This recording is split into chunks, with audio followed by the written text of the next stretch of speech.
Televisión, tu canal.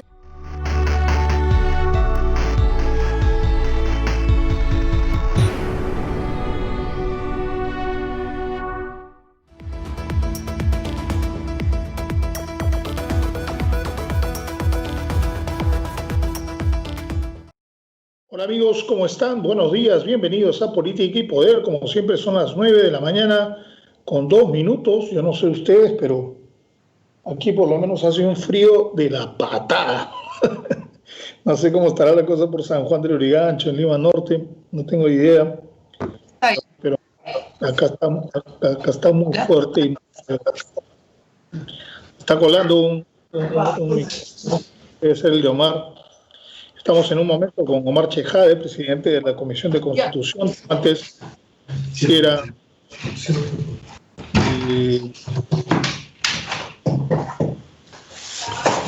Aló. Hola Omar, ¿cómo estás? Hola Álamo, no sé si me ves, ¿sí? Yo te veo, sí. No sé si me ves tú. Aunque yo te veo a ti, pero yo no me veo a mí, ¿no importa? Creo que es lo de menos, no sé. Oscar Román es nuestro productor en el estudio. Oscar, ¿lo ves a Omar? Oscar. Ya, perfecto. Espérame un segundito, Omar, que vamos a hacer un par de cifras, vamos a hablar de un par de cifras, de algunas cifras. La sala situacional del COVID-19 hasta anoche, no, hasta ayer a las 12 de la noche era 322.710 casos confirmados,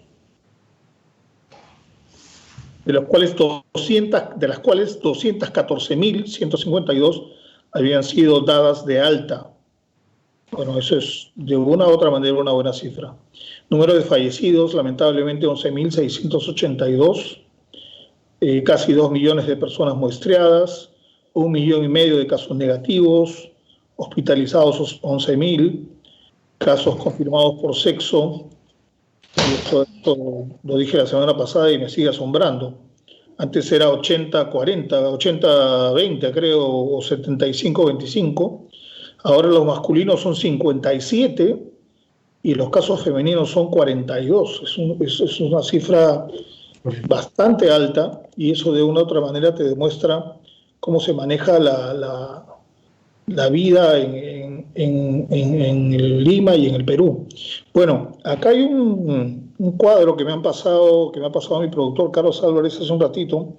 Lugares de mayor riesgo de contagio, y eso quiero que lo tengan presente. ¿Lo tenemos en pantalla, Oscar? Lugares con mayor riesgo de contagio. ¿Lo tenemos? Oscar, ¿me escuchas?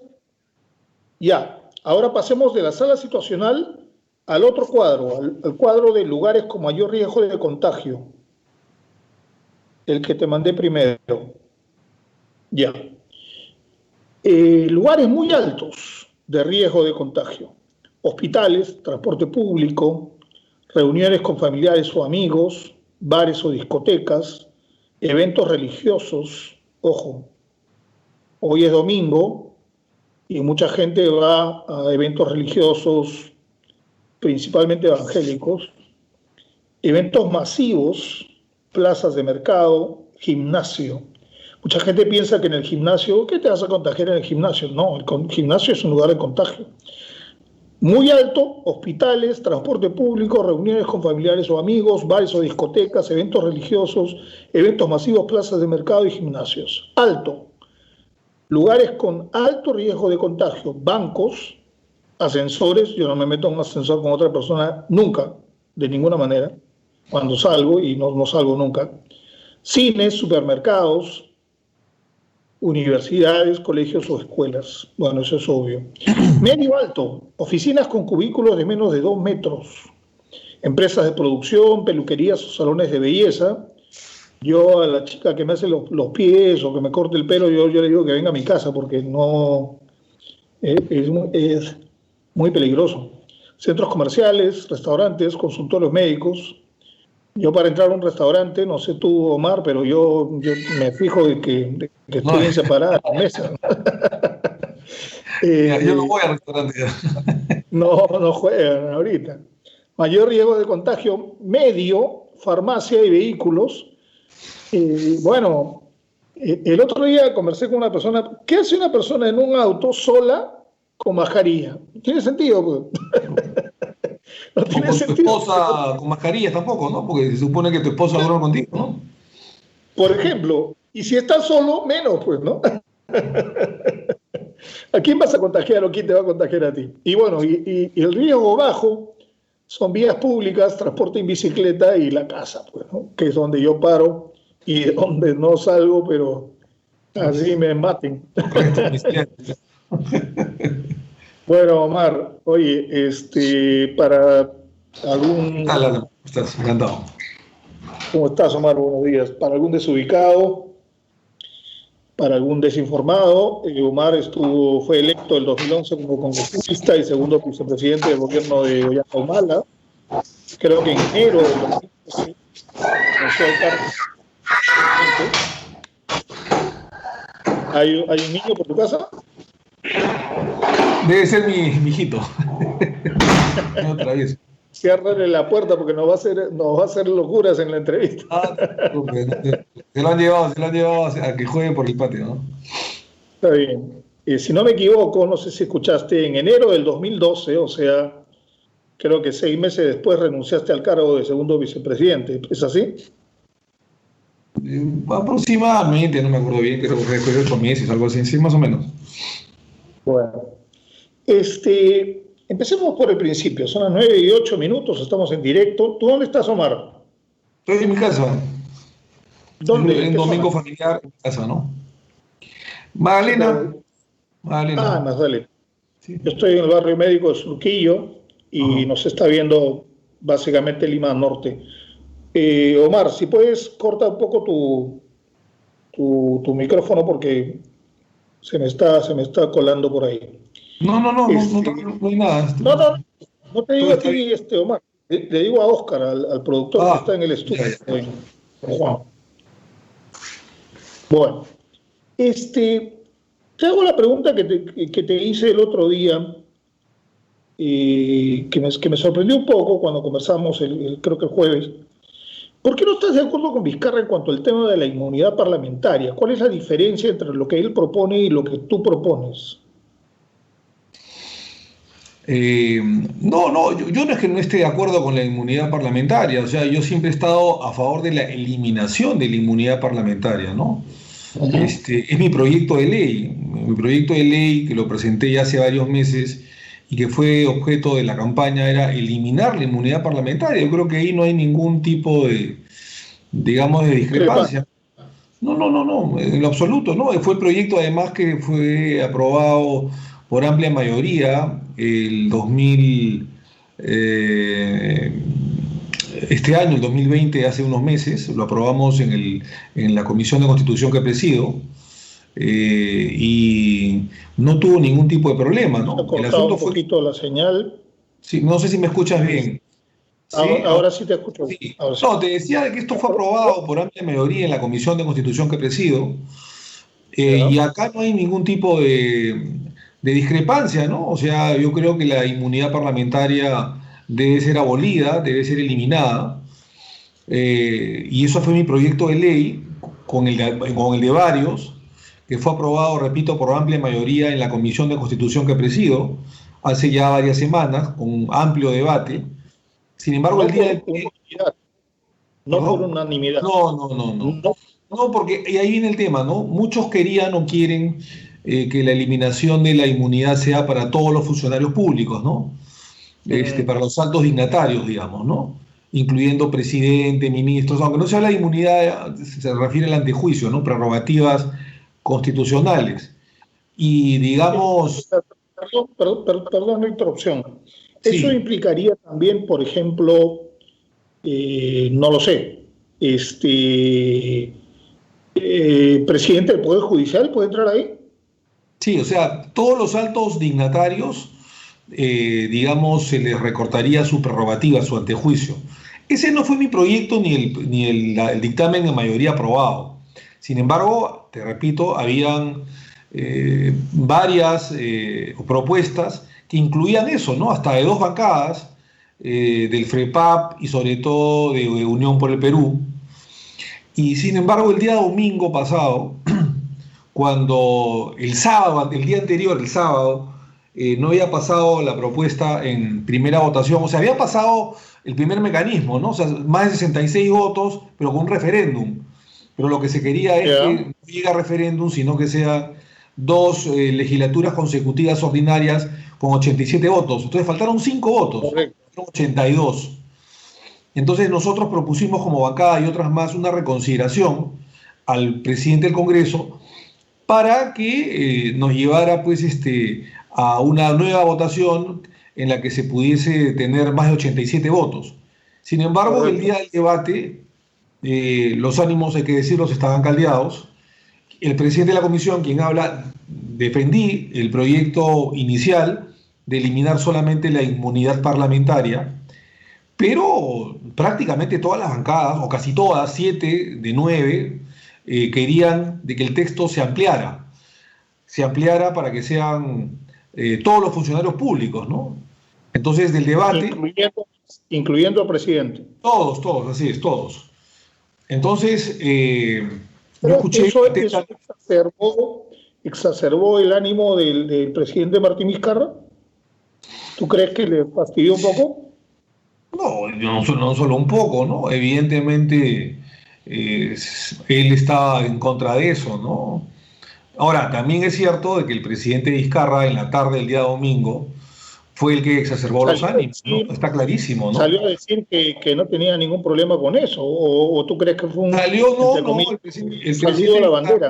Vizcarra, para mí el presidente Vizcarra es uno de los principales responsables porque él sale el domingo a la 1 de la tarde cuando ya se había convocado un pleno a las 4 del domingo pasado a pechar al ¿Ya? Congreso cuando no, a exacerbar los ánimos y a decir que el Congreso era responsable, que el Congreso le quitaba, digamos, cuerpo a la jeringa y que el Congreso era de lo peor y que era inmaduro y que él iba a convocar a elecciones, a referéndum, etcétera. Cosa que no era cierto porque nosotros hemos hecho, por lo menos en la Comisión de Constitución, todos los esfuerzos y además los resultados están a la vista de todos los proyectos de ley históricos que se han aprobado.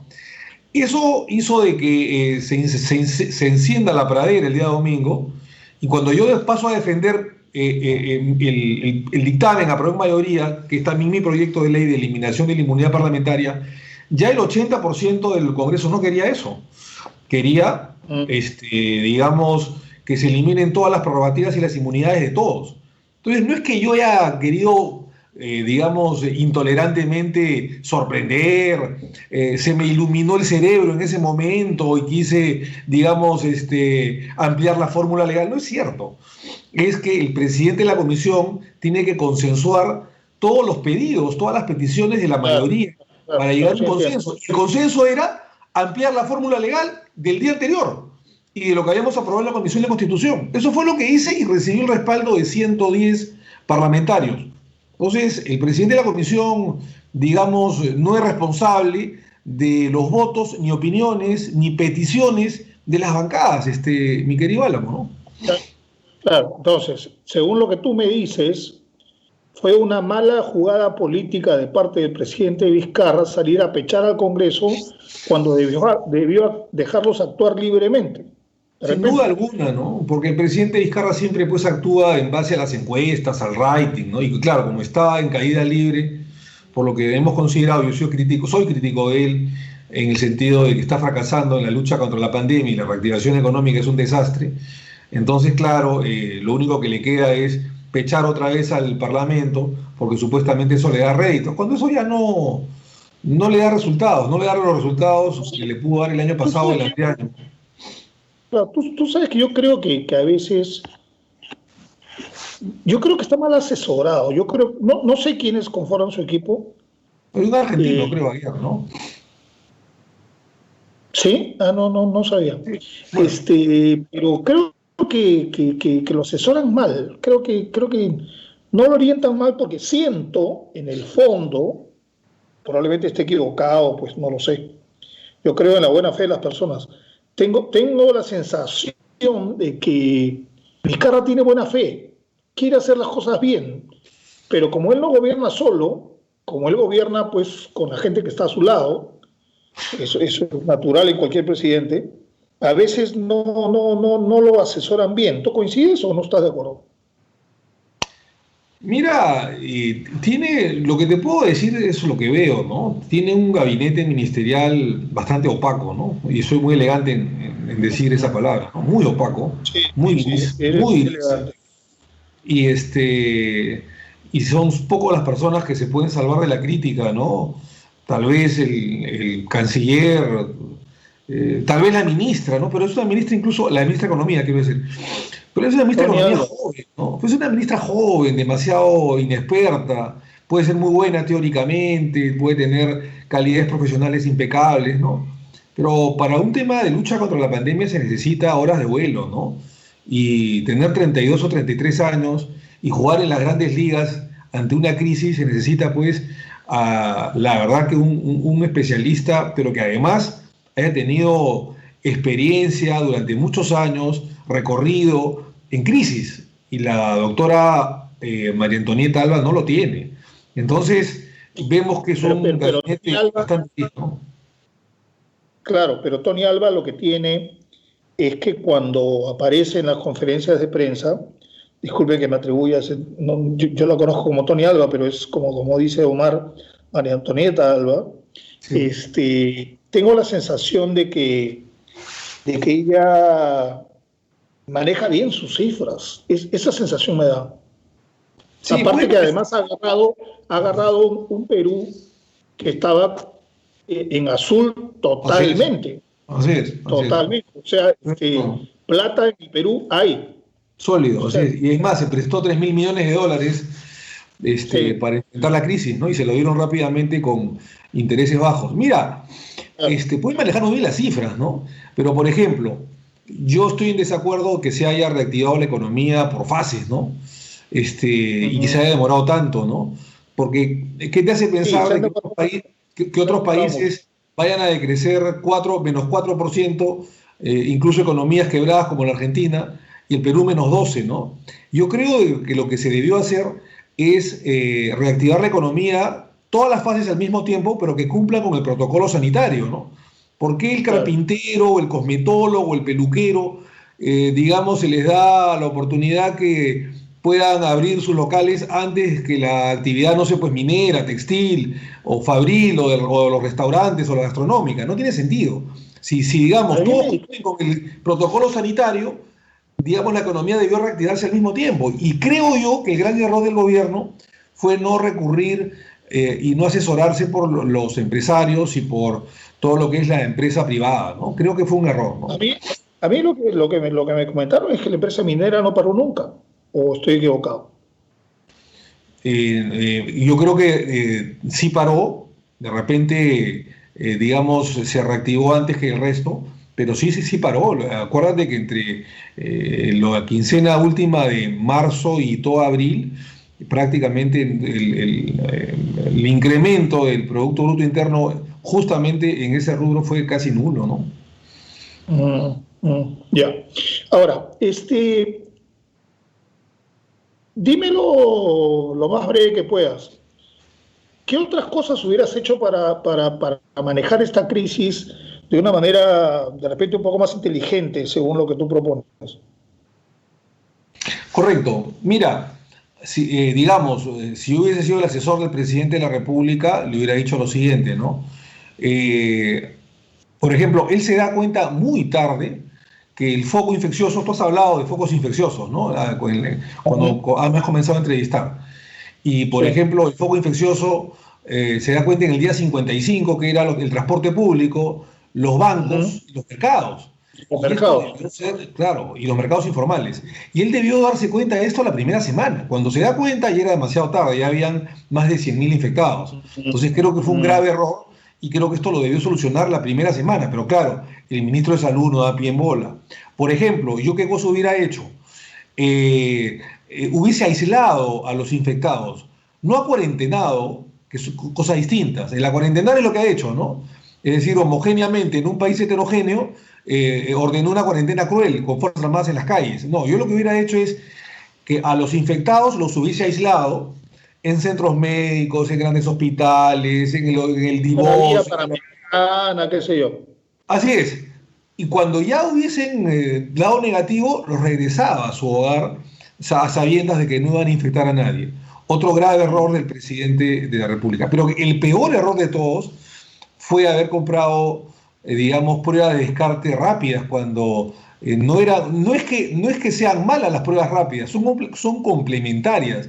Y se usaron las Exacto. pruebas complementarias, que eran las pruebas rápidas, como las principales, cuando lo que se debió comprar, y ahí lo hubiera La prueba aconsejado, eran las molecular. pruebas moleculares, ¿no? Por eso que las pruebas Claro. rápidas dan falsos negativos. ¿Por qué? Porque recién se detecta la infección en el día 8, 9 o 10 y no en los primeros días. Sí, creo, sí. Bueno, hubo varios temas, ¿no? Creo yo que el hecho ya previo, no en el momento de la pandemia, de haberse despreocupado, no solo este gobierno, pero también este gobierno que tuvo 2 años, del sector salud, de tener poco oxígeno, poca capacidad de respuesta de hospitales, pocas camas, etcétera. Creo que también fue un tema que desbordó el tema de la pandemia, y hoy día estamos que es el quinto, el Perú es el quinto país más infectado del mundo, ¿no? Con la pandemia que comenzó mucho antes que los demás países, y además con una cuarentena cruel. Otro tema, digamos, que yo le hubiera aconsejado al presidente de la República, más que a cuarentenar, es el toque de queda, perdóname,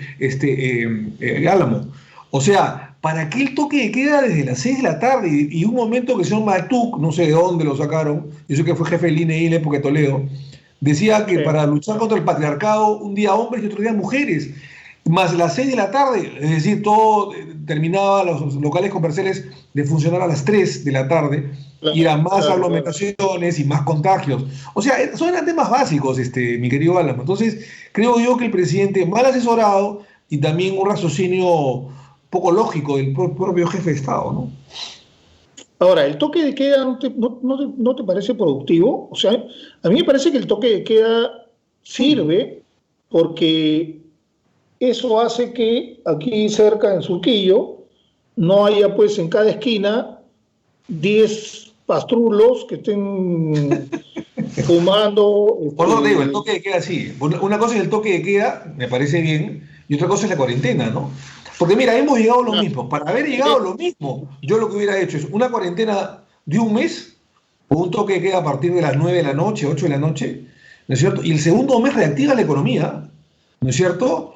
Todos al mismo tiempo, cumpliendo con el protocolo sanitario, todas las empresas formales, y mantengo el toque de queda a partir de las 9 de la noche, o sea, lo que se ha hecho ahora. Pero hemos perdido, Álamo, 3 meses.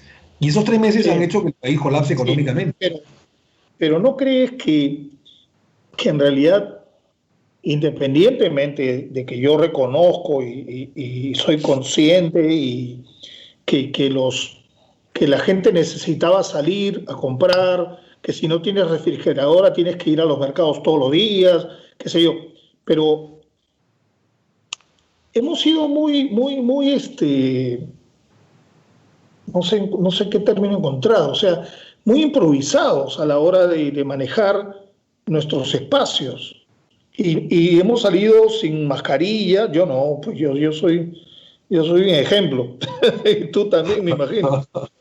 Eh, Sí, los peruanos han salido sin mascarilla, se han mezclado con todo el mundo, han puesto la comida en el suelo, estaban ahí las ratas, los animales, o sea, una precariedad pues absoluta, sí, ¿no? es cierto, pero también es verdad, Álamo, de que es un país donde hay un 70% de informalidad, que la Claro, gente vive claro, el día a claro, claro. día. O sea, si digamos, la gente no sale a trabajar, se muere de hambre literalmente. Entonces mucha gente ha priorizado el riesgo de contagiarse a morirse de hambre y no mantener a sus hijos, ¿no?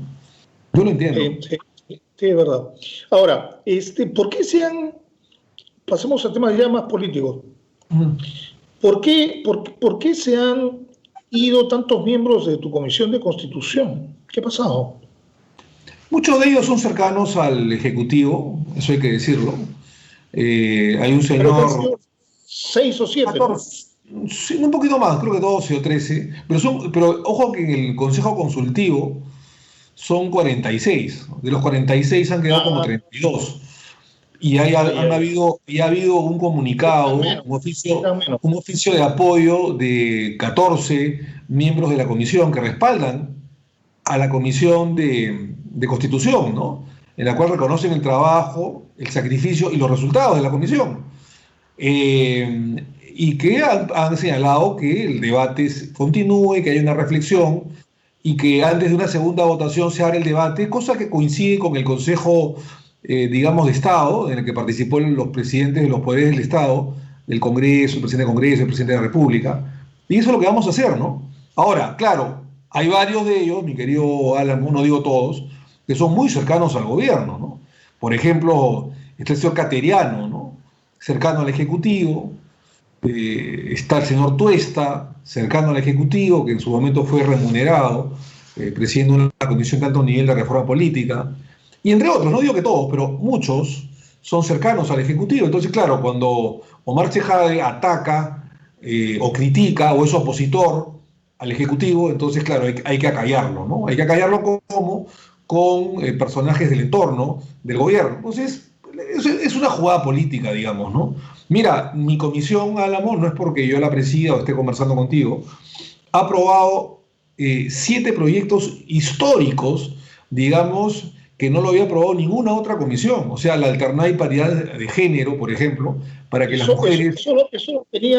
Eso lo tenía para más adelante, pero ya que lo tocas, Dale, explícamelo, por dale. favor. Hemos hablado de logros históricos, creo que ayer en algún medio, Sí, y quería que me los refuerces. Dime de qué se trata. ya, a ver, por ejemplo, nosotros hemos luchado por, digamos, las mujeres en el país, por los derechos civiles de las mujeres en el país, que de alguna manera estaban siendo postergados durante más de 60 años. Y lo que se ha aprobado es que en las listas del Congreso, del Parlamento andino, de la plancha presidencial, haya paridad y alternancia de género, es decir, 50% en las listas, 50% de hombres y 50% de mujeres, para que las mujeres no sigan siendo postergadas. Y eso no lo ha hecho ninguna otra comisión. Hemos adelantado su vigencia a 10 años, pero no solamente para las listas del Congreso, sino también para el Parlamento andino, la plancha presidencial, consejeros, Perfecto. regidores. Creo que Perfecto. eso no lo ha hecho nadie, y eso es una mezquindad de muchos medios ligados al gobierno de no reconocerlo. Eso es uno. Dos, No, mira, dale, dale, dale, dale, espérame un dale, segundito para comentarte esto. dale. Yo sé que lo que voy a decir es totalmente antipopular y probablemente alguien me cuestione, pero no me importa. Dale. ¿Tú no crees que es una cuestión más meritoria Meritocrática. que, que, claro, o sea, tú no crees que eso no pasa por un... Yo creo que eso no pasa por un asunto de género. Si tú eres mucho más capaz que Juanita González, pues yo te escojo a ti. Y si Juanita González es mucho más capaz que tú, la escojo a ella. No es una cuestión de género, me parece, o no piensas igual. Lo que pasa, es una cuestión meritocrática, pero también es una cuestión que lamentablemente cúpulas partidarias, te digo porque yo he hecho vida partidaria, bueno, bueno, digamos, he estado en otro partido anteriormente, etcétera, y sí he visto que hay cúpulas partidarias o jefaturas partidarias. Que le No es el cierran la caso, puerta. no es el caso de Alianza para el Progreso, pero sí han habido de otros partidos, la mayor parte, en que no hacen que no participen las mujeres, ¿no es cierto? No le dan Le la cierran la puerta. promoción respectiva a las mujeres. Y claro, como las mujeres, muchas de ellas están relegadas en el hogar, no tienen el poder financiero, quedan Sí, sí, relegadas. sí. Claro, lo que se ha hecho con esta reforma, mi querido Álamo, es eliminar esa postergación de las mujeres para que en igualdad de condiciones puedan participar. No se está haciendo, por ejemplo, que dan 65 curules hombres y 65 curules mujeres. Eso sería representación, igualdad en la representación o paridad en la representación. Eso no se ha hecho. Lo que se está haciendo es un avance, que en las listas para participar en las elecciones haya 50% más. Ya entendí, ya entendí, ya entendí. Eso no quedó claro, ¿ah? Sí, No bueno, quedó claro. ese es un fomento en bien, digamos, de las mujeres para que no estén relegadas. Eso es uno. Correcto. Dos, hemos hecho lo que nadie, ningún congreso anterior lo había podido lograr, y nuestra comisión y el Congreso lo ha hecho, ya es ley, no solamente mi comisión, sino también de todo el Pleno, ya es ley, que los peruanos en el exterior no sean considerados ciudadanos de segunda o tercera categoría y que no solamente tengan derecho a elegir, sino también a ser elegidos, creando un distrito electoral para los peruanos en el extranjero, con 2 escaños, ¿no? Esto es novedoso, habían habido esfuerzos, digamos, de otros parlamentos, pero no resultados, y en este caso hubo esfuerzos y resultados, porque conseguimos lo que muchos no pudieron hacer, que es que nuestros compatriotas pudieran tener su propia representación en el exterior. Acuérdate que son 3 millones de peruanos en el exterior y son 1 millón de peruanos que en diferentes países de la diáspora, digamos, podían votar, pero no podían ser electos. Ya van a tener su propia representación. A ver, de los 130 congresistas, 2 van a ser peruanos que viven fuera del país. Así es. Así va a ser. Sí. ¿Y cómo lo sé yo en la célula? ¿Cómo lo veo? Ya, ese es un tema que lo va a desarrollar el Jurado Nacional de Elecciones, correcto, pero digamos, no es que no vas a votar tú, que vives en el Perú. Los que van a votar son los peruanos en el extranjero. Entonces, los peruanos en el extranjero, en sus consulados, por ellos mismos, así es. Correcto. Y entre ellos mismos van a elegir a 2 representantes. Ahora, ¿por qué esto? Porque lamentablemente ni la Cancillería ni los consulados se han dado abasto durante muchos años en poder, digamos, solucionar los grandes problemas que tienen los peruanos en el exterior. Las pellejerías, los problemas, los infundios, varios problemas que tenían en otros países y que los consulados no podían resolver. Ahora van a tener sus propios congresistas para poder resolver sus propios problemas. Es un gran avance, Alan. Sí, no, me parece novedoso y me parece correcto. Ahora, ¿ellos cómo van a despachar? ¿Por Zoom, por Skype, una cosa así? No, vienen al Perú. O sea, no es que se quedan en el exterior, tienen que venir al Perú y tendrán sus propias oficinas, me imagino que en Lima, porque en Lima está la sede legislativa, ¿no? En la sede del Poder Legislativo. Y bueno, eso es un tema importante, ¿no? Tendrán sus permisos para irse eventualmente a ver a sus familias y qué sé yo. Sí, sin duda. Y bueno, y obviamente viajarán de vez en cuando al exterior, ¿no? Pero creo yo que eso es muy importante. Lo tercero, nosotros, mira, se habían aprobado las famosas primarias en el periodo disuelto pasado, ¿no? En el Congreso pasado. Claro.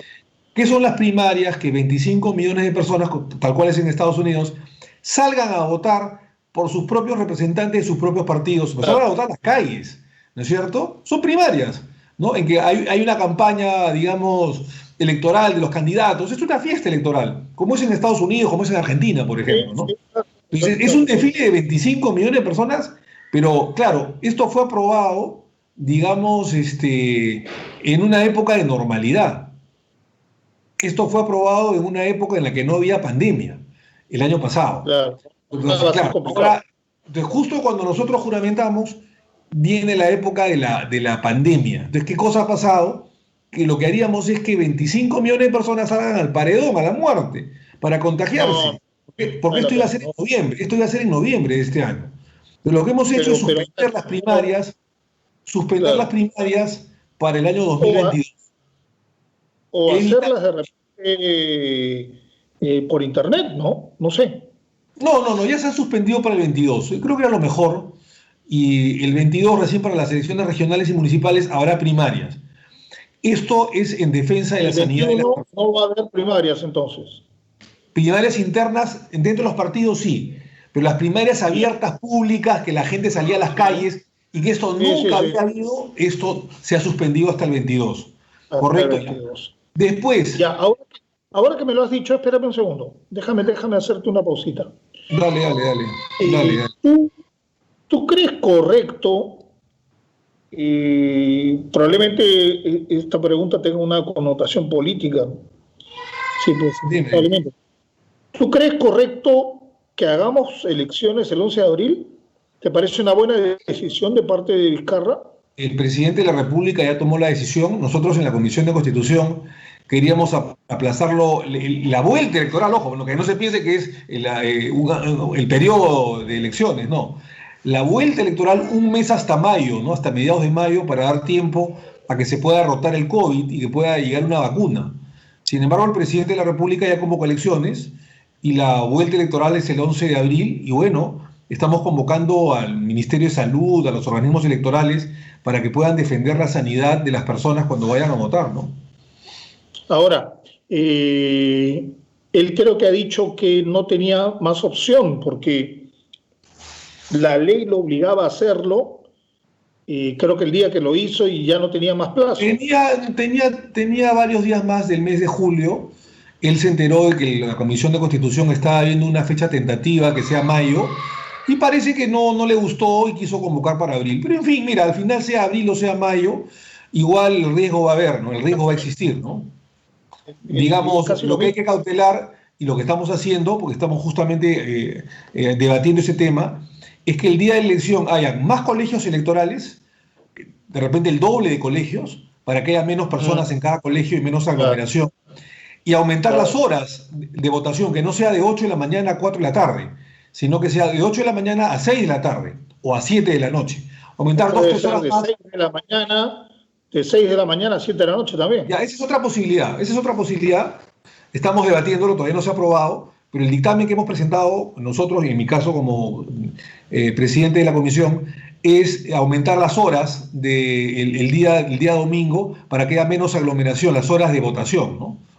Bueno, ese es un tema. Lo cuarto, Álamo, que hemos aprobado en la Comisión de Constitución y que entiendo que ya se aprobó también en el Pleno y está a segunda votación. Tú has hablado de dos temas. Tú has hablado de las mujeres, tú has hablado de dos temas. Las mujeres al 50% en las listas y de los peruanos en el extranjero. El tercero es las primarias. El tercero son las primarias, la suspensión de las primarias, ¿no? Ese es el tercero. La cuarta medida muy importante ha sido el impedimento para que personas sentenciadas en primera instancia, que tengan condena en primera instancia, puedan postular a cargo público, elección popular, o cargo digamos, de confianza, ¿no es cierto? Esto es algo novedoso. Ustedes no deben postular. Ni postular, ni ser elegidas a cargo de elección de confianza. O sea, ni cargo público, elección popular. Primera instancia solamente. Primera instancia, porque antes era sentencia firme. Claro. O sea, la valla se ha subido para los que quieren postular. Porque muchos postulaban con sentencia en primera instancia por condenas por tráfico de drogas, condenas de corrupción, etc. Lo que se ha hecho es, basta que tengas una sentencia condenatoria en primera instancia, no podrás postular. Así sea por un año de prisión. Porque ahí el debate que sea por más de 4 años. Porque lo que yo sabía era que una condena suspendida te permitía postular, creo. Ya, en este caso se ha eliminado eso, se ha probado que cualquier condena, sea efectiva o suspendida, así sea por un año, en primera instancia no puedes postular a cargo público, ni al Congreso, ni al alcalde, ni al gobernador, ni a nada. Y no solamente eso, tampoco podrá ser nombrado en la administración pública a cargo de confianza. Es decir, no puede ser un ministro, para ponerlo de una manera más cristiana, ¿no? En buen romance tampoco puede ser ministro, asesor de un ministro, asesor de un congresista, ni nada. Ya, pero sí puede ser funcionario, puede ser... Privado, por supuesto. La vida privada, sí, claro.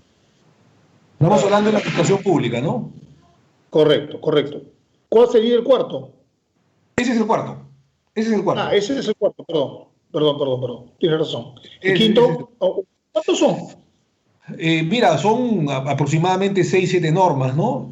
Mira, para hablar rápido, ¿no? El quinto es que hemos destinado, se ha aprobado ya también en el Pleno, que el Estado asigne el 6% del Producto Bruto Interno al sector educación, ¿no? Esta es una norma, digamos, que no es que sea populista, sino que va en consonancia de las recomendaciones del Banco Mundial, de las recomendaciones de la OCDE y los organismos multilaterales que dicen que la educación es lo primero, y es básico. O sea, sin educación no hay democracia, sin educación hay corrupción, sin educación hay violencia, delincuencia. Entonces, ¿Cuánto era lo que se asignaba este gobierno, los demás gobiernos, del Producto Bruto Interno al sector educación? 3,5%. Insuficiente. Pero lo que hemos hecho es que, por constitución, el Estado le designe no menos del 6% a nuestros niños, a nuestros jóvenes, a los profesores. Álamo, yo creo que este es un tema sumamente importante que ha sido materia de debate. ¿Quién distribuye ese financiamiento? ¿Cuánto va para educación? ¿Cuánto va para los profesores? ¿Cuánto va para infraestructura? ¿Cuánto va para esto, para lo otro? Es el propio Estado a través del gobierno, ¿no? El gobierno central, evidentemente. Pero esto no es un festín. Acá es el Congreso de la República, la Contraloría, el Ministerio Público los que hacen la labor de control político para que esos dineros sean bien utilizados. Hacen una labor, evidentemente, de fiscalización, una labor de Contraloría. Y es el Congreso de la República quien tiene las armas para poder fiscalizar, ¿no? O sea, eso no se puede dejar en manos de una... Eso no se puede dejar en manos de una OGEL porque puede terminar en los bolsillos. De ninguna manera, ¿no? de ninguna manera. Pero como te digo, y esto lo contemplaba ya la Constitución del 79, lo que pasa es que no se cumplía. La Constitución del 79 decía que se le asignaba un porcentaje importante al sector educación. Exactamente el artículo 39 de la Constitución de Aya La Torre hablaba de un porcentaje al sector educación. Lo que estamos haciendo ahora es además agregarle un párrafo para que sea bien utilizado, bien controlado y bien supervisado. Claro, pero bien etéreo, pues, ¿no? Un porcentaje importante. Bueno, porcentaje importante puede ser 2%, como puede ser 12%. Exacto. En este tema es el 6%, ¿no? No menos del 6%. ¿No? Y el sexto es justamente la eliminación de la inmunidad parlamentaria que ha traído tanta polémica y que, bueno, el Congreso de la República, el Pleno, no el presidente de la Comisión, el Pleno en general, todo el Congreso ha decidido, o el 90% del Congreso, quiere decir, el 90% del Congreso quiere que no solamente se elimine la inmunidad del parlamentario, sino de la prerrogativa de los altos dignatarios, ¿no? Incluyendo el presidente de la República.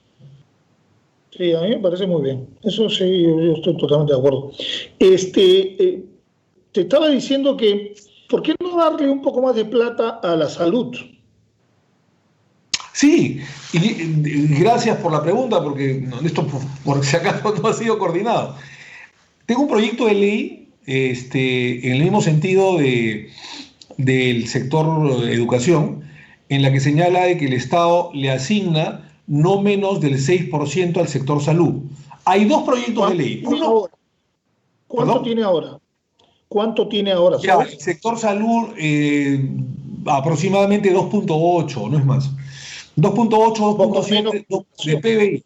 Sí, claro, sin duda, sí, claro.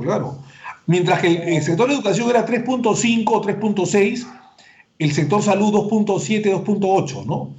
Entonces, mi proyecto de ley es un proyecto personal mío, no solo de la comisión, es que se modifique el artículo 7 de la Constitución, se le agregue un párrafo en el que diga de que el Estado le asigna no menos del 6% del Producto Bruto Interno al sector salud, ¿no? Entonces, ya se aprobó en educación 6%, no menos del 6%, ahora falta salud.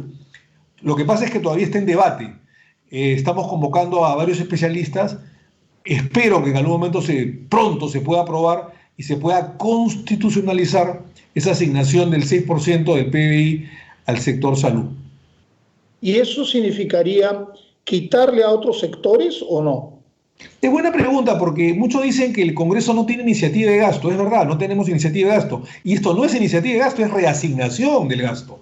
Es una mejora, una justicia en el gasto, sin duda. Yo creo que se debería, por ejemplo, reducir consultorías tontas de otros ministerios, ¿no es cierto? Fíjate tú el caso de Richard Swing, por ejemplo, ¿no?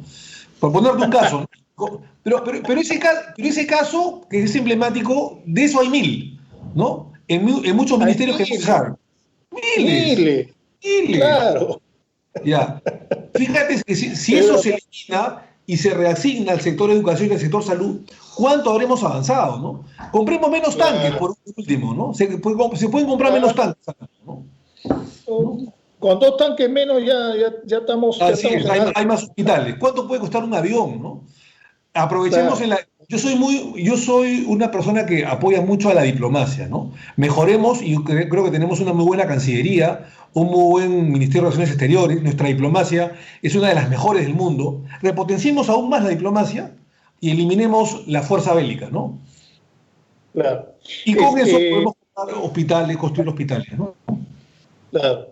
La ley no exige que congresistas renuncien 6 meses antes, como creo que le exigen a los alcaldes y gobernadores para postular. Sí. ¿Tú vas a postular al próximo Congreso? Pues... No se sabe. Mira, mi intención es, digamos, seguir en política, pero no necesariamente el Congreso. Yo no me he puesto, y te lo digo con toda honestidad, en el supuesto de postular o no postular. ¿Por qué no le exigen al congresista los 6 meses de renuncia? Porque el cargo de congresista en el Perú es irrenunciable. Alguna vez lo quiso hacer Vallarristra, renunciar al Congreso y se lo impidieron, ¿no? Entonces es irrenunciable. Eso es 2. 3. No se sabe si el Congreso actual puede postular o no. Hay una ley aprobada en referéndum que prohíbe la reelección inmediata en 2 periodos ordinarios para el Parlamento. Eso se aprobó en un referéndum el anteaño. Pero ojo, hay un tema, que esta gestión no es ordinaria, no es un Congreso ordinario, sino es complementario. Por eso es que el Jurado Nacional de Elecciones dejó que los congresistas disueltos puedan postular a la elección del 2020. Incluso hay 4 congresistas disueltos que han salido reelectos. Entonces, claro, si el Jurado Nacional de Elecciones,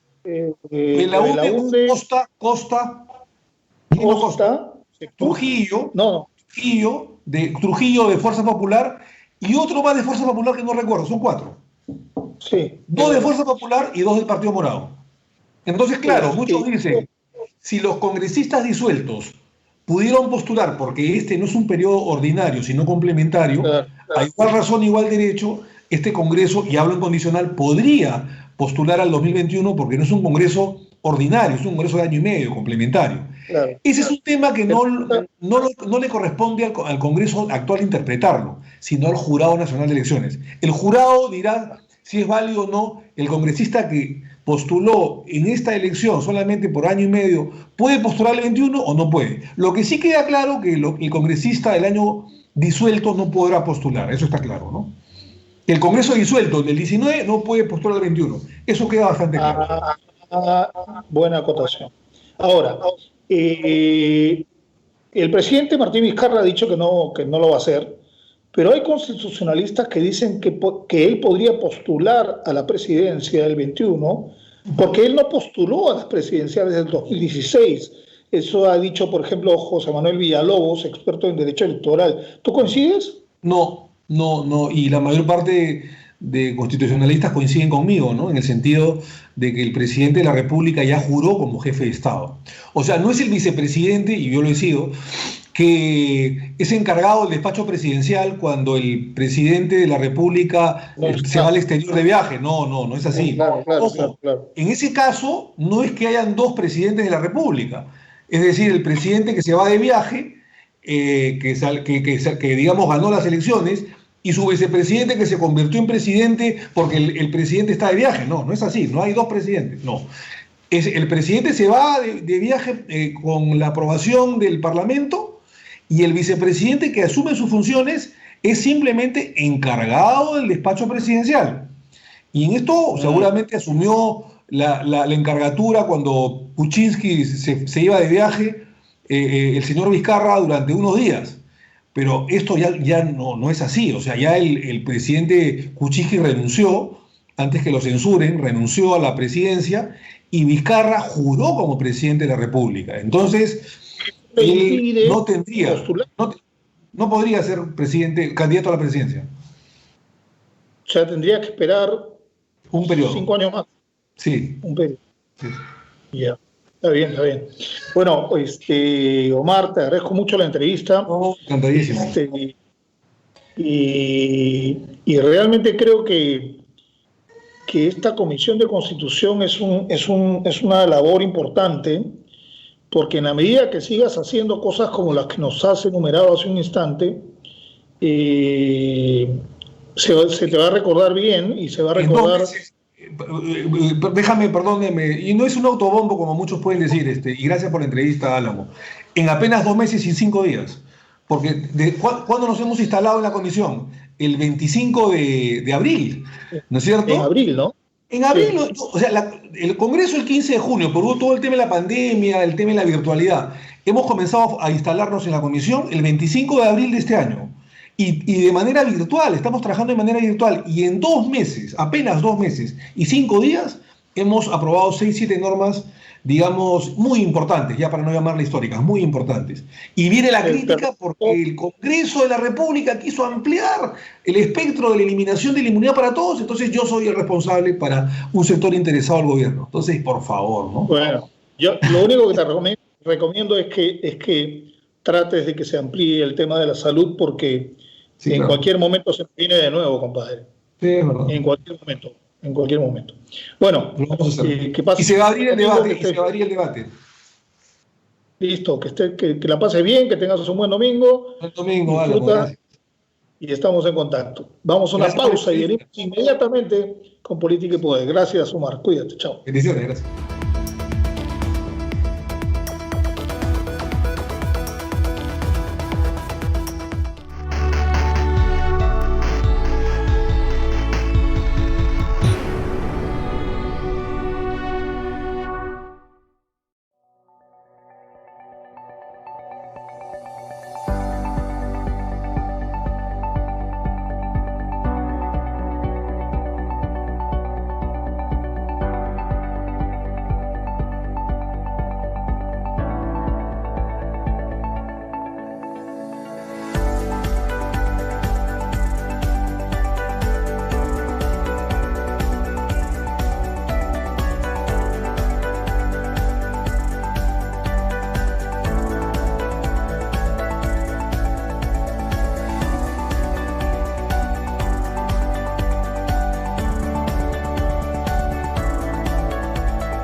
Bien, amigos, son 9:54 de la mañana. Estamos en vivo, como siempre, transmitiendo vía Skype.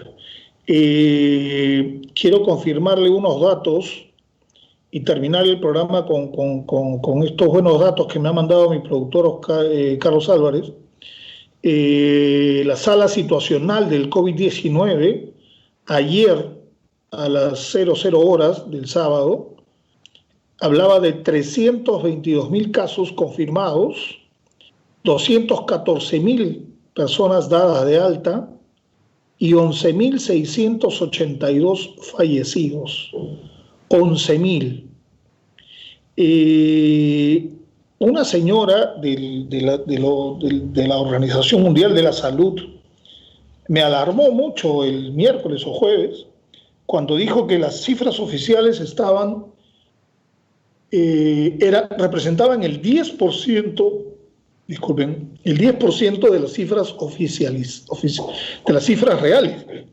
O sea, según lo que dice esta experta de la Organización Mundial de la Salud, no habría 11.682 fallecidos, sino 110.000 fallecidos en el Perú.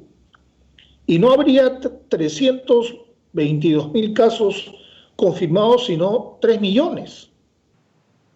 Y bueno, y personas dadas de alta, 214.000 serían en realidad 2.100.000, ¿no? Dadas de alta. Pero igual, son cifras terribles. Sin embargo, yo quiero compartir con ustedes este informe que me ha mandado Carlos Álvarez, mi productor, que es muy importante. El riesgo muy alto de contagio está en hospitales, en transporte público que es algo que me olvidé de preguntarle a Omar Chejade, porque parece que el Congreso está de acuerdo con lo del transporte, pero bueno. Reuniones con familiares o amigos. Claro, en una reunión con familiares y amigos, a la cuarta cerveza ya estás con el yo te estimo. Y el besito en la cara, el abrazo, y ya ahí pues se producen los contagios. En bares y discotecas ya ni que les digo, pues, ¿no? Si lo único que está buscando el pata o la chica es pegarse a la otra persona para coquetearle a 5 centímetros de distancia. O sea, es una posibilidad de contagio enorme, ¿no? Eventos religiosos están pegaditos todos. Y cuando se ponen los evangélicos, por ejemplo, a dar sus alabanzas, a hacer sus plegarias, levantan mucho la voz y probablemente botan muchas gotículas, ¿no? O sea, es peligrosísimo. Eventos masivos, ya, pues, ¿qué va a ser un concierto de Andrés Calamaro? ¿Qué va a ser un concierto de Sonia Morales? Pues, si te la vas a pasar cantando, bebiendo, haciendo esto y lo otro, y vas a perder un poco la cordura probablemente, y ahí tienes posibilidades de contagio enormes. Las plazas de mercado, ¿no? O sea, en los mercados. Ahí estás hablando todo el día, tía, ¿a cuánto está la lechuga? Y ya infectaste todas las lechugas que están por ahí. Señora, ¿cuánto la manzana? Y ya te salieron las gotículas y ya todas las manzanas están infectadas. Entonces viene un chico, agarra, compra una manzana, le hace así, pensando que así la está limpiando y se la come. Se infectó. O sea, es tremendo. Y en un gimnasio, además. Yo tengo una persona cercana de mi familia que va a gimnasios y yo le he dicho, tú estás loco si piensas ir a gimnasios. Bueno, el riesgo alto está en los bancos, en los ascensores. Nunca se suba usted a un ascensor donde hay otra persona, déjelo pasar nomás. O si no, péguese mirando a la pared, ¿no? Si hay dos. Si hay tres, ya no lo deje subir. En los cines también, en los supermercados, en las universidades, colegios o escuelas. Medio alto, riesgo medio alto, es oficinas con cubículos de menos de 2 metros, empresas de producción, peluquerías o salones de belleza, centros comerciales, restaurantes, consultorios médicos. Riesgo medio en farmacias y vehículos. Yo creo que en vehículos particulares casi no hay riesgo, y riesgo muy bajo en vías públicas y transporte en bicicleta, ¿no? Y en casa, ¿no? Cuando uno se queda en casa es lo mejor que puede hacer. Bueno, hoy es domingo, a diferencia de hace 2 domingos, uno no podía salir, no podía, digamos, tener actividad social. Ahora sí se puede, pero cuídense. Y si pueden evitar salir, como hago yo no salgo a ninguna parte, traten de hacerlo, por favor. Va a ser mejor para usted y va a ser mejor para el resto de la gente. Cuídense mucho, que estén bien, que pasen un buen domingo y nos vemos siempre aquí en Vez Cable. Cuídense mucho. Gracias. Chao.